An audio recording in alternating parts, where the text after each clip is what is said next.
Stephen Batchelor, Buddhism Without Beliefs. And this is the chapter on compassion. We get a quote from Shantideva, which reads, "Even when I do things for the sake of others, no sense of amazement or conceit arises. It's just like feeding myself. I hope for nothing in return." Batchelor states, "Imagine three people sitting in front of you, a friend, an enemy, and a stranger. Don't worry about the details. Just feel their presence as though they were there, but your eyes were shut. Settle the mind on the breath. Then consider each person in turn, noticing how the image you have of them provokes a certain mood. Just as the friend makes you feel relaxed and secure, the enemy makes you uncomfortable and nervous, while the stranger evokes only courteous disinterest. What is it about them that makes you feel this way? A single incident, perhaps? Something they said or did to you? The way they looked at you once? These things become a defining moment in which you freeze an image of them like a snapshot. With those you know well, this image is continuously edited and updated. With those you merely admire or disdain from a distance, or with those who mean nothing to you, a brief encounter can confine them forever in an image that only becomes more intransigent with time. In each case, your impression of the other person is based upon how they've made you feel.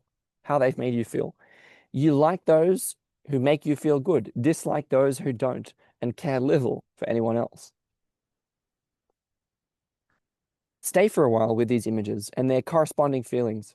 Notice how the way you perceive people reinforces your feelings about them, and how the way you feel about them reinforces your perceptions of them. The image we have of another becomes a confused mix of objective facts and our own ideas about them.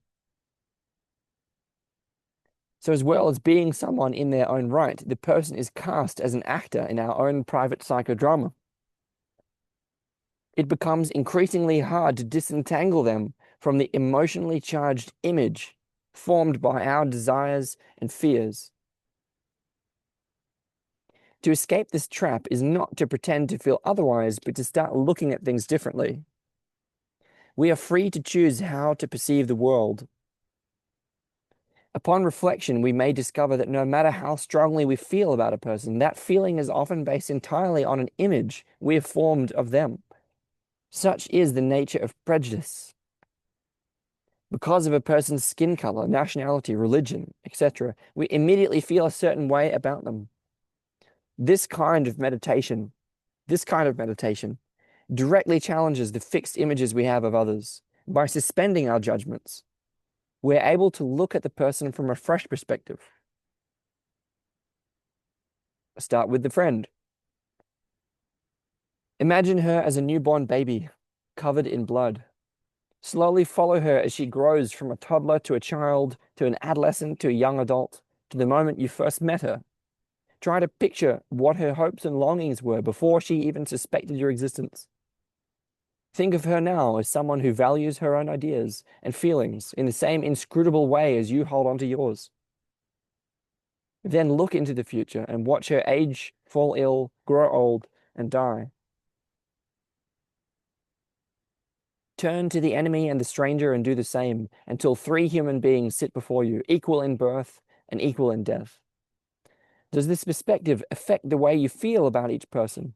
Are you able, even for a moment, to witness these people in all their autonomy, mystery, majesty, tragedy? Can you see them as ends in their own right rather than means to your ends?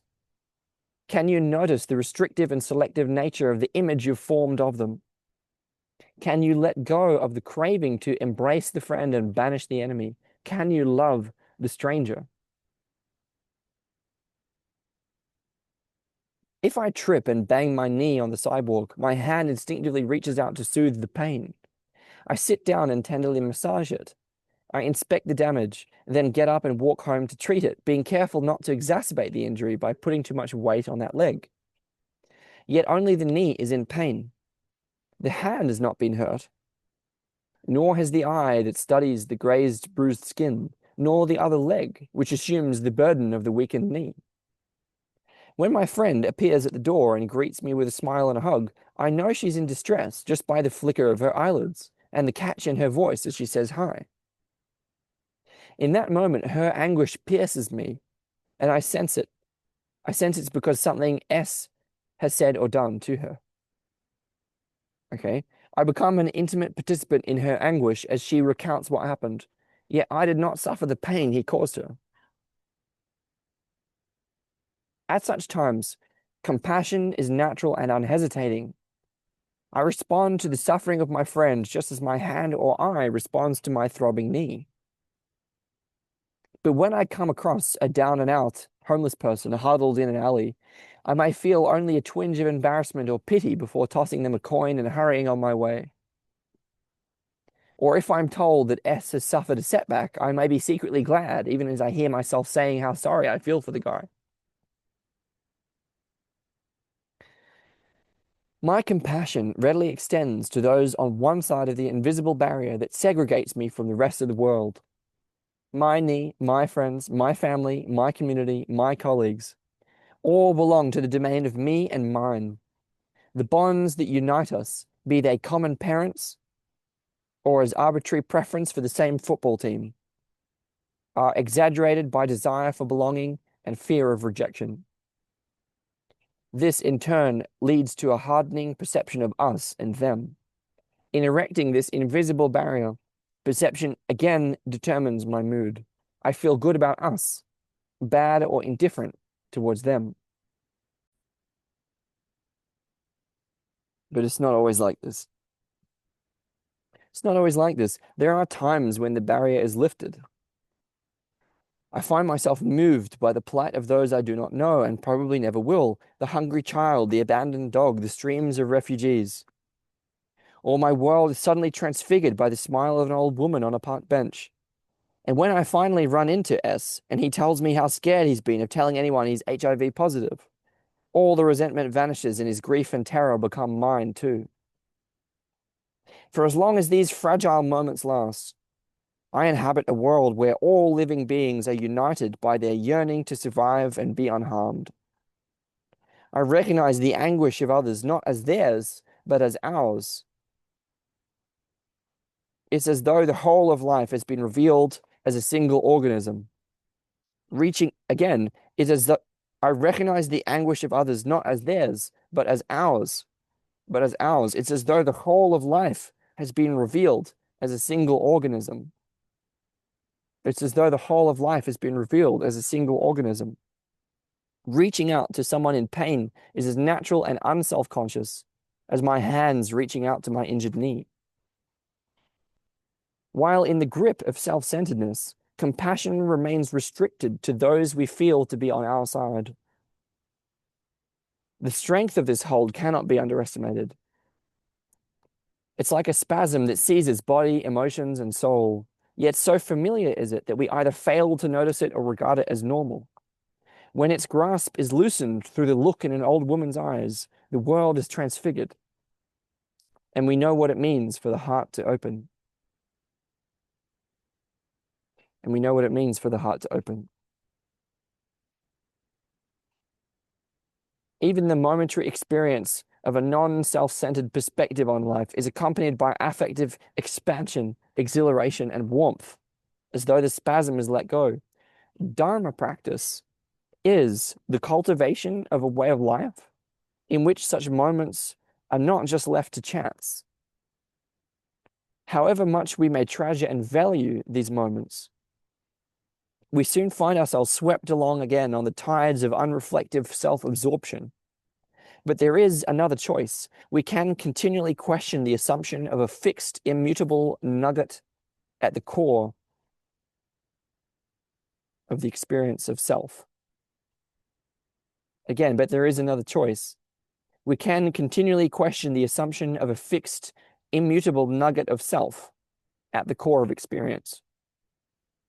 And we can persistently challenge the validity of the emotionally charged images by which we define others. Through both disciplined meditation and ongoing reflective inquiry, we can loosen the grip in which habitual perceptions of self and others hold us. Through both disciplined meditation and ongoing reflective inquiry, we can loosen the grip in which habitual perceptions of self and others hold us. Insight into emptiness and compassion for the world are two sides of the same coin. To experience ourselves and the world as interactive processes rather than aggregates of discrete things undermines both habitual ways of perceiving the world as well as habitual feelings about it. Meditative discipline is vital to Dharma practice, precisely because it leads us beyond the realm of ideas to that of felt experience. Understanding the philosophy of emptiness is not enough. The ideas need to be translated through meditation into the wordless language of feeling in order to loosen those emotional knots that keep us locked in a spasm of self-preoccupation. As we are released into the opening left by the absence of self-centered craving, we experience the vulnerability of exposure to the anguish and suffering of the world. The track on which we find ourselves in moments of centered experience includes both clarity of mind and warmth of heart. Just as a lamp simultaneously generates light and heat,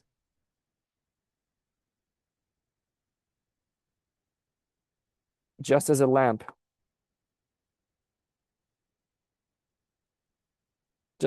simultaneously generates light and heat, so the central path is illuminated by wisdom and nurtured by compassion.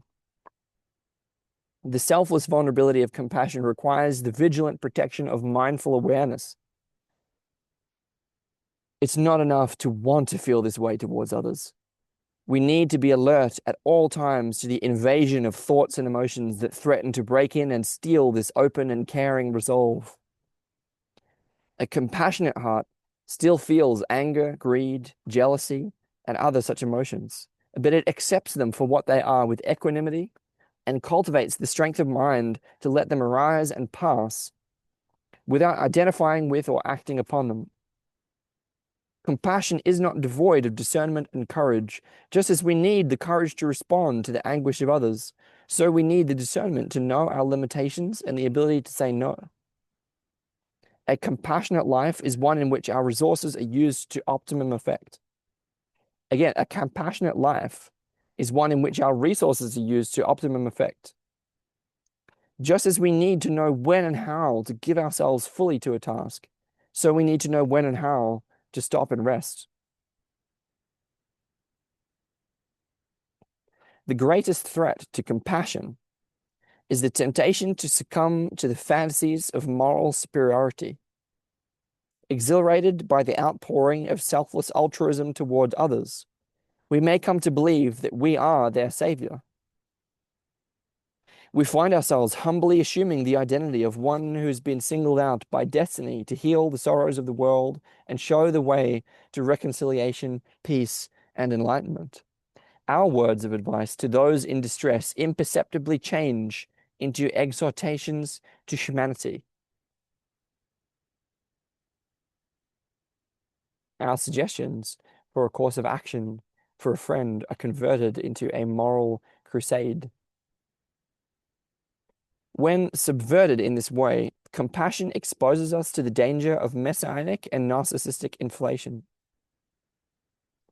Exaggerated rejection of self-centeredness can detach us from the sanity of ironic self-regard. Once inflation has taken hold, particularly when endorsed by supporters and admirers, it becomes notoriously difficult to see through it.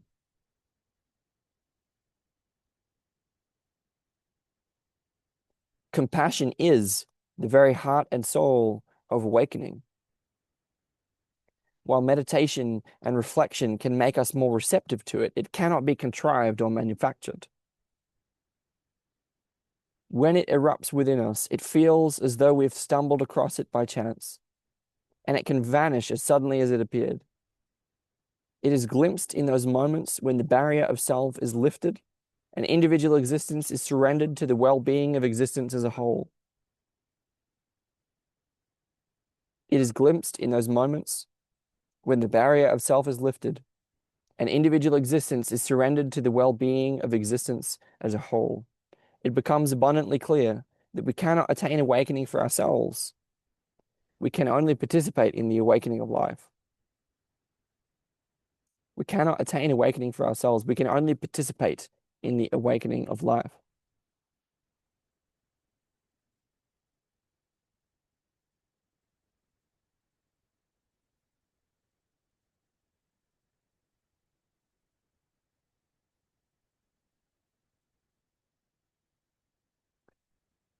That was Stephen Batchelor in his Buddhism Without Beliefs, Contemporary Guide to Awakening, and his chapter on compassion. Again, the quote from Shantideva, which reads, "Even when I do things for the sake of others, no sense of amazement or conceit arises. It's just like feeding myself. I hope for nothing in return."